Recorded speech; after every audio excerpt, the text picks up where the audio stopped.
Bienvenidos a esta nueva exploración.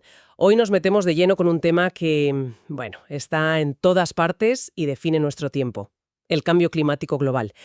Tenemos aquí un análisis bastante detallado que repasa la ciencia, las pruebas que se han ido acumulando y, sí, también esas zonas un poco más grises y las controversias que lo rodean. Nuestra misión hoy, si queréis, es destilar lo más importante de este material. Queremos separar el grano científico de la paja, entender qué sabemos con certeza, dónde siguen dándole vueltas los científicos y por qué narices es tan complicado hablar de todo esto sin acabar a gritos. Vale, pues vamos a desgranar esto. Precisamente. Y el punto de partida, yo creo, es clave.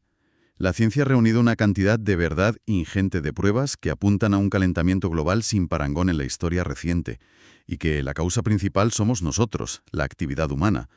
Ahora bien, el desafío ya no es solo entender la ciencia, que también, sino comunicarla eficazmente, sobre todo cuando hay tanto ruido y, desinformación interesada. Ahí yo creo que está la clave para poder actuar. Pues empecemos por lo sólido, ¿no? Por las evidencias que ya son prácticamente incuestionables. El dato que más se oye siempre es ese aumento de la temperatura media global, ¿verdad? ¿Cuánto era exactamente? Correcto. Hablamos de aproximadamente 1,1 grados Celsius por encima de los niveles preindustriales, o sea, de mediados del siglo XIX. Pero, ojo, más allá de la cifra en sí, lo impactante es la tendencia. Cada una de las últimas 4 décadas ha sido sucesivamente más cálida que cualquier década anterior desde 1850. Y si miramos los últimos años, los 7 más recientes han batido todos los récords de calor registrados. No es una foto fija, como dices, es una película a cámara rápida. Una película a cámara rápida. Buena imagen, sí. Y entiendo que la velocidad es parte de lo que preocupa, ¿no? Que este cambio no se parece a las fluctuaciones naturales del pasado. Exacto. La paleoclimatología, que es la ciencia que estudia los climas pasados, usando registros como los núcleos de hielo o los anillos de los árboles, nos dice que este calentamiento es más rápido que cualquier cosa que hayamos visto como mínimo, en los últimos 10.000 años. Y la causa señalada por la abrumadora mayoría de la investigación, pues es el aumento de los gases de efecto invernadero, los GEI, por la actividad humana. Estos gases, como el dióxido de carbono o el metano, actúan como una manta alrededor del planeta, ¿sabes? Atrapando el calor. Y tenemos cifras de ese aumento de gases, algo concreto. Sí, y son contundentes. La concentración de dióxido de carbono, el CO2, en la atmósfera, ha superado ya las 410 partes por millón, ppm, que es como se mide. Para ponerlo en perspectiva, son niveles que la Tierra no veía desde hace millones de años, mucho antes de que existieran los humanos modernos. Y la fuente principal, pues, es la quema de combustibles fósiles, carbón, petróleo, gas. Y también la deforestación y ciertos procesos industriales y agrícolas, claro. O sea que la conexión actividad humana, aumento de GEIs, calentamiento parece bastante directa, ¿no? Hay consenso en la comunidad científica sobre esto, porque a veces en los medios parece que hay más debate del que realmente hay. Esa percepción de debate es en gran medida artificial, o al menos exagerada.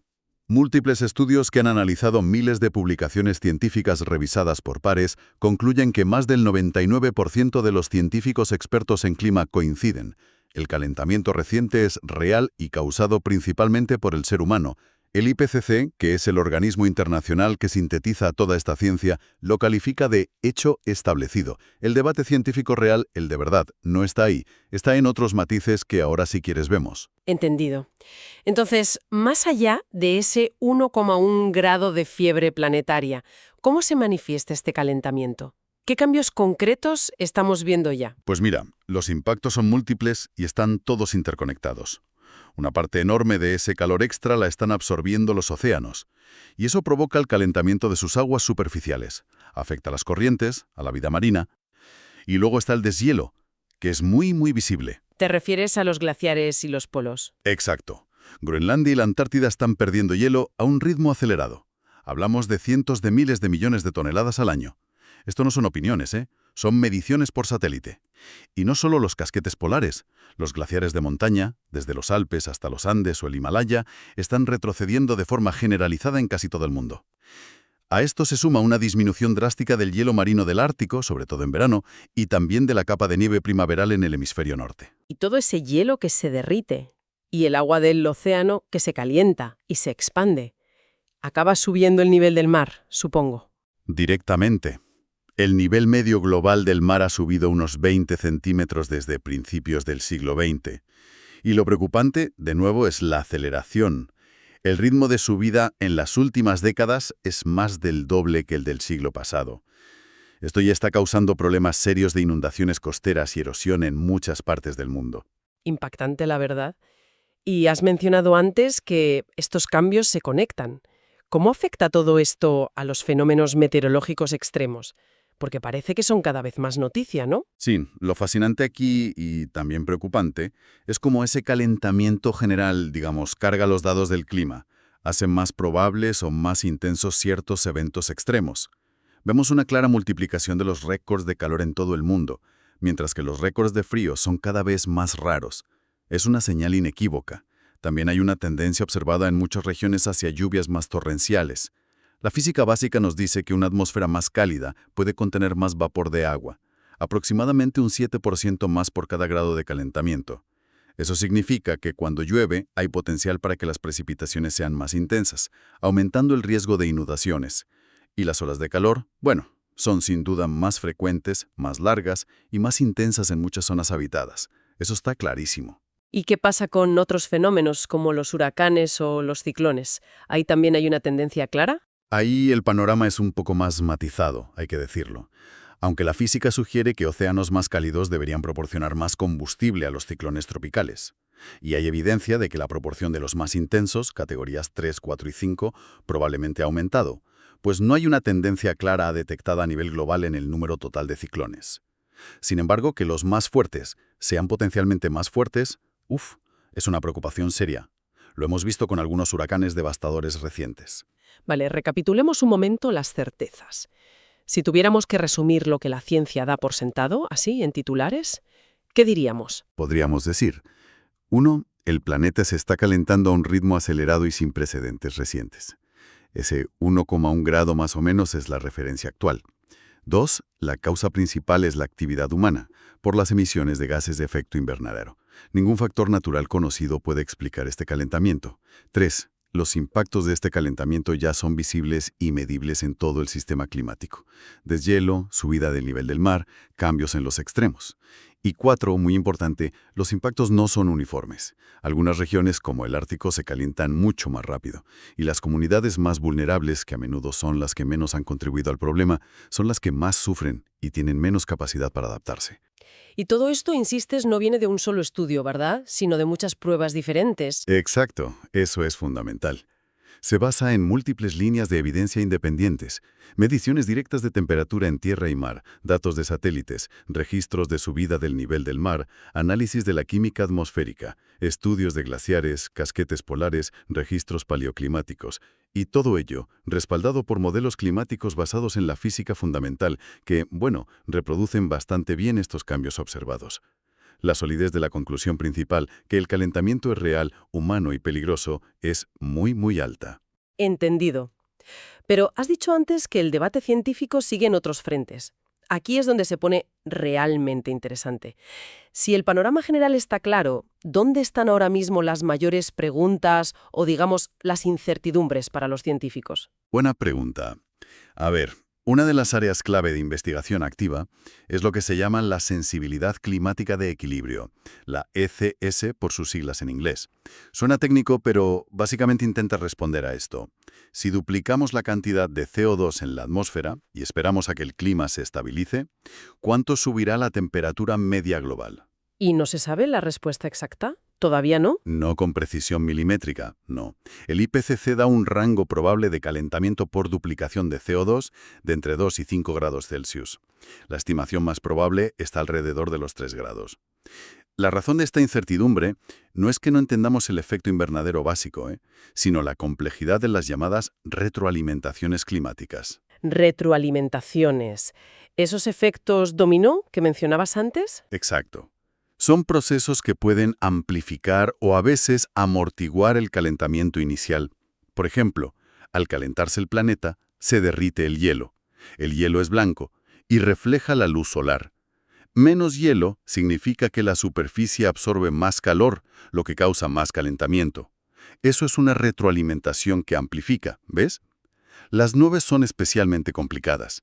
según su tipo, altitud, composición. Pueden enfriar, reflejando el sol, o calentar, atrapando el calor que sale de la Tierra. ¿Cómo cambiarán exactamente las nubes en un mundo más cálido? ¿Y cuál será su efecto neto? Sigue siendo uno de los mayores desafíos para los modelos climáticos. Entiendo. Y algunos modelos recientes, creo que mencionaste los CIMIP 6, daban resultados un poco alarmantes en este sentido, más altos. Sí, algunos modelos de la última generación. CMIP6 es el proyecto que coordina estos esfuerzos globales de modelización. Mostraron una sensibilidad climática más alta, por encima incluso de esos 5 grados que te decía. Hay debate sobre si esto se debe a mejoras reales en la simulación de las nubes o si quizás están exagerando un poco esa retroalimentación nubosa. La comunidad científica está trabajando intensamente para acotar mejor este rango.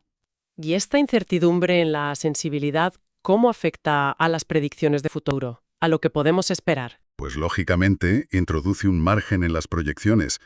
Para un mismo nivel de emisiones futuras, un clima más sensible se calentará más, claro. Pero ojo, hay otra incertidumbre aún mayor, que ya no es científica, sino social y política. ¿Cuánto vamos a emitir realmente en las próximas décadas? Eso depende de las decisiones que tomemos todos sobre energía, industria, transporte. Por eso se trabaja con diferentes escenarios de emisiones futuras.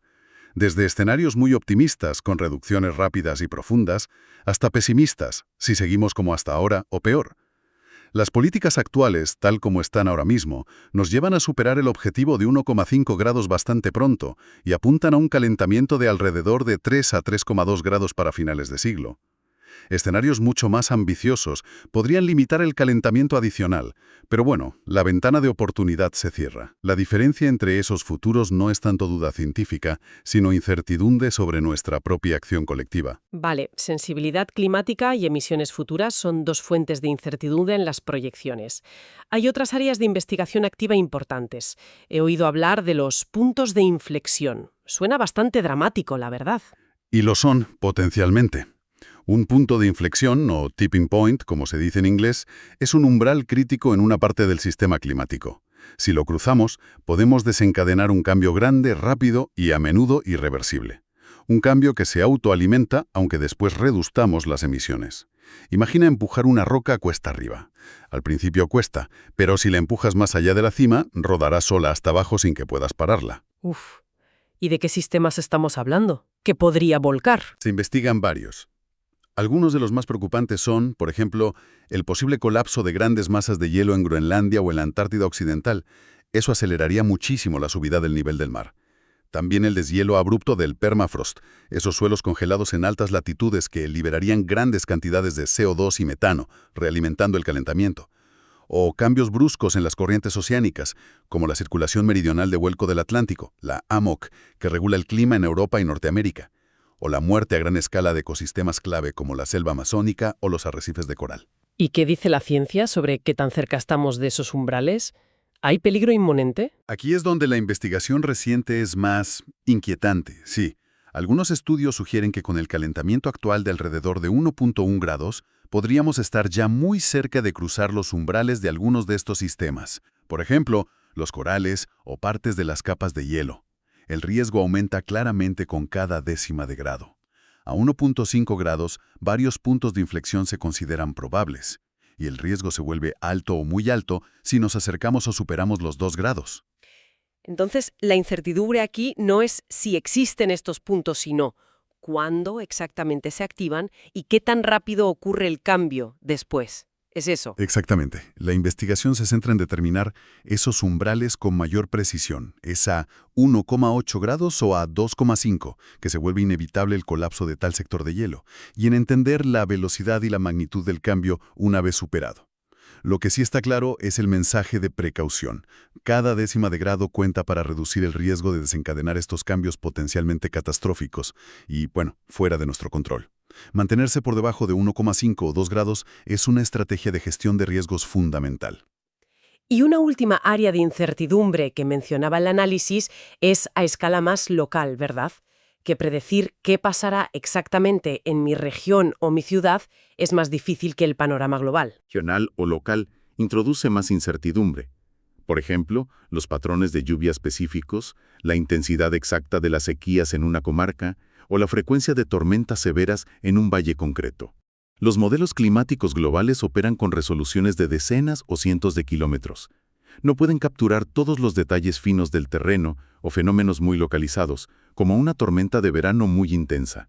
¿Y qué se hace para intentar afinar esas predicciones locales? ¿Hay manera? Se usan técnicas de regionalización. Básicamente intentan hacer zoom en los resultados de los modelos globales, a veces usando modelos específicos de área limitada que tienen mayor resolución. Esto ayuda, sí, pero también tiene sus propios márgenes de error. Predecir con exactitud un evento extremo muy local, como una inundación repentina en un barrio específico, con meses de antelación, sigue siendo un reto enorme. Pero de nuevo, es crucial entender qué significa esta incertidumbre regional. No significa que no sepamos nada. Sabemos la dirección general del cambio en muchas regiones. Más calor, cambios en patrones de lluvia, más riesgo de ciertos extremos. La incertidumbre está en la magnitud exacta o la frecuencia precisa. Y esta incertidumbre no es una excusa para no actuar, ¿eh? Al contrario, es una razón para planificar la adaptación de forma robusta, considerando un rango de escenarios posibles y siendo, precavidos. Resumen sobre las incertidumbres. Es vital no confundirlas con una duda sobre la realidad fundamental del cambio climático causado por el hombre. Son parte natural del proceso científico, que avanza afinando detalles, cuantificando riesgos y explorando fronteras. La ciencia es honesta sobre lo que sabe con certeza y lo que aún investiga. Y esa honestidad es de hecho un pilar de su credibilidad, creo yo. Muy claro. Y esto nos lleva directamente al último gran bloque que queríamos tratar, el reto enorme de comunicar toda esta complejidad. No parece nada fácil traducir estos grados, ppm, probabilidades y escenarios a algo que la gente entienda y, sobre todo, le importe, ¿verdad? Nada fácil, ¿no? Hay barreras intrínsecas. El cambio climático opera a escalas de tiempo y espacio muy grandes, a menudo más allá de nuestra experiencia personal directa. Existe una distancia psicológica, como la llaman algunos. Además, el lenguaje científico de incertidumbre o probabilidad tiene significados muy precisos que el público general puede malinterpretar fácilmente como duda o ignorancia fundamental cuando no lo es en absoluto. Tuvo poca cobertura mediática y ahora, en muchos países, está muy polarizado ideológicamente.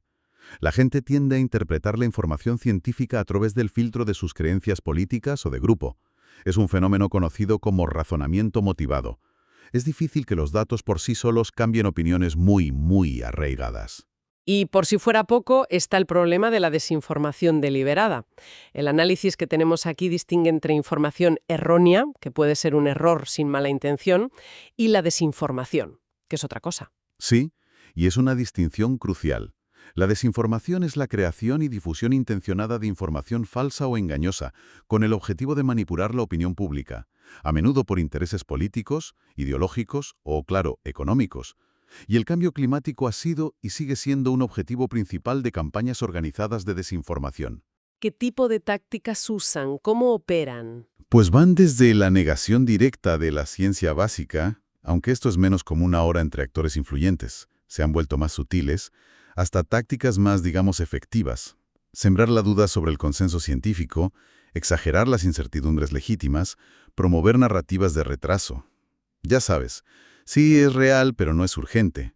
Las soluciones son demasiado caras o inviables. La tecnología nos salvará sin necesidad de cambiar nada ahora. También el greenwashing. Empresas que se pintan de verde sin cambios sustanciales. O directamente difundir teorías conspirativas. Hay de todo. El análisis menciona un paralelismo con la industria tabaquera, que da un poco de miedo. Sí. Hay estudios muy bien documentados que muestran cómo algunas tácticas e incluso la financiación de ciertos grupos de presión y think tanks que niegan o minimizan el cambio climático provienen de sectores con intereses muy claros en los combustibles fósiles. Siguen un manual muy parecido al que usó la industria del tabaco durante décadas para negar los vínculos entre fumar y el cáncer. El objetivo no es tanto convencer, sino generar confusión, polarizar y, sobre todo, retrasar la adopción de políticas climáticas ambiciosas que afectarían a su negocio. Y las redes sociales hoy en día, me imagino que son un caldo de cultivo perfecto para que esto se extienda. Totalmente. Actúan como un megáfono potentísimo. Información falsa o engañosa puede viralizarse a una velocidad de vértigo. a veces impulsada por los propios algoritmos de las plataformas que priorizan la interacción y el contenido polémico genera mucha interacción, claro, o por cambios en las políticas de moderación de contenidos. Hoy cualquiera puede crear contenido con apariencia profesional y alcanzar audiencias masivas, sin pasar por ningún filtro de verificación factual serio. Es un problema gordo. Las consecuencias son nefastas. Se erosiona la confianza en la ciencia, en las instituciones, se dificulta la toma de decisiones basadas en evidencia, se polariza más a la sociedad. La desinformación climática es ya una amenaza global seria, reconocida incluso por organismos internacionales, porque obstaculiza la acción frente a un problema realmente urgente. Vale, el panorama es complicado. Pero no todo está perdido, no. ¿Qué se puede hacer? ¿Qué estrategias de comunicación recomienda el análisis que tenemos para contrarrestar esto, para comunicar mejor? Sí, claro que se puede. Hay estrategias y buenas prácticas que los expertos en comunicación científica recomiendan. Primero, y fundamental, basar siempre la comunicación en evidencia sólida y verificable. Citar fuentes fiables, usar datos concretos, el 1,1 grado centígrado, los niveles de CO2, el consenso del 99%. La base tiene que ser sólida. Segundo, una táctica psicológica interesante. Intentar no amplificar la desinformación al refutarla. A veces, al repetir un bulo para desmentirlo, sin querer le damos más visibilidad y podemos reforzarlo en la memoria de la gente. Es lo que llaman el efecto contraproducente. A menudo es más efectivo centrarse en afirmar proactivamente lo que sí es cierto, basándose en la evidencia, en lugar de dejar que la falsedad marque la agenda. A esto se le llama a veces la técnica del sándwich de la verdad. Dices el hecho cierto, mencionas el mito brevemente para contextualizar y terminas reforzando el hecho cierto. Eso es útil, ¿sí? ¿Qué más podemos hacer? Tercero, evitar la falsa equivalencia o el falso equilibrio. Los medios de comunicación, a veces en un intento quizá mal entendido de ser imparciales, dan el mismo peso o tiempo a la visión del 99% de los científicos que a la de un puñado de escépticos sin base científica sólida. Eso distorsiona completamente la realidad del consenso científico y confunde al público. La cobertura mediática debe reflejar el peso real de la evidencia científica. No es 50-50. Cuarto, mantener un mensaje central claro, coherente y repetido. No perderse en desmontar cada nuevo bulo que aparece, que es agotador y poco efectivo, sino volver siempre a los puntos clave. Se está calentando, somos nosotros, es grave, pero hay soluciones y es urgente actuar. Enfatizar siempre la conexión causal entre emisiones, calentamiento e impactos. Y quinto, muy importante, conocer a la audiencia. Los esfuerzos de comunicación no deben centrarse en convencer a los negacionistas más acérrimos, que suelen ser un porcentaje pequeño y muy resistente al cambio, sino en informar y motivar a la gran mayoría de personas que están preocupadas, pero quizás desinformadas, indecisas o sienten que no pueden hacer nada. Hay que adaptar los mensajes a sus valores, a sus preocupaciones e intereses, la salud, la economía local, el futuro de sus hijos, la seguridad. Conectar con lo que les importa. Y además de reaccionar a la desinformación, hay enfoques más positivos, más constructivos. Absolutamente. La comunicación más efectiva suele ser proactiva, no solo reactiva. Usar visualizaciones claras, gráficos, mapas interactivos, simulaciones, ayuda mucho a hacer tangible un problema que a veces parece abstracto. Contar historias personales de gente afectada o, muy importante, de quienes están implementando soluciones, también conecta a nivel emocional. Y es fundamental no hablar solo del problema, sino también de las soluciones. Comunicar únicamente escenarios catastróficos puede generar ansiedad, miedo o parálisis, la famosa ecoansiedad. Hablar de las acciones concretas que se pueden tomar, tanto a nivel individual como colectivo, mitigación de emisiones, adaptación a los impactos inevitables, da un sentido de agencia, fomenta la esperanza y refuerza la motivación para actuar. La colaboración entre científicos, comunicadores, educadores, periodistas y la sociedad civil es clave en esto. Un periodismo de investigación riguroso y una ciudadanía crítica y bien informada son, al final, las mejores defensas contra la desinformación y la inacción. Entonces, si tuviéramos que condensar todo esto en un par de ideas finales, ¿qué nos llevamos de esta exploración profunda? Pues yo creo que lo fundamental es esto. La ciencia básica del cambio climático es extremadamente sólida. El calentamiento es rápido, la causa humana es inequívoca, los impactos ya están aquí y son serios. Las incertidumbres existen, claro, como en toda ciencia activa, pero se refieren a detalles, a cuantificaciones precisas o proyecciones exactas, no al núcleo del problema. Y lejos de ser una excusa para la inacción, esas incertidumbres, especialmente las que rodean a los puntos de inflexión, refuerzan la necesidad de actuar con precaución y con ambición. Y la otra mitad de la ecuación es la comunicación, ¿no? Ha quedado claro que comunicar esta ciencia de forma clara, honesta y efectiva es tan crucial como la propia investigación para poder tomar decisiones informadas y superar la parálisis o la confusión que genera la desinformación. Exacto. Y quizás para terminar, una reflexión que va un poco más allá de los datos concretos que hemos visto hoy. Ahora que hemos visto que, junto a la certeza científica y la incertidumbre legítima, opera también una maquinaria, digamos, bien engrasada, dedicada a fabricar dudas sobre este tema. ¿Cómo nos afecta eso a la hora de procesar información compleja en general? ¿Qué mecanismos de pensamiento crítico necesitamos activar, no solo con el clima, sino con cualquier asunto donde la ciencia, la política y poderosos intereses económicos se cruzan de forma tan intensa? Es algo en lo que seguir pensando, ¿no? Sin duda.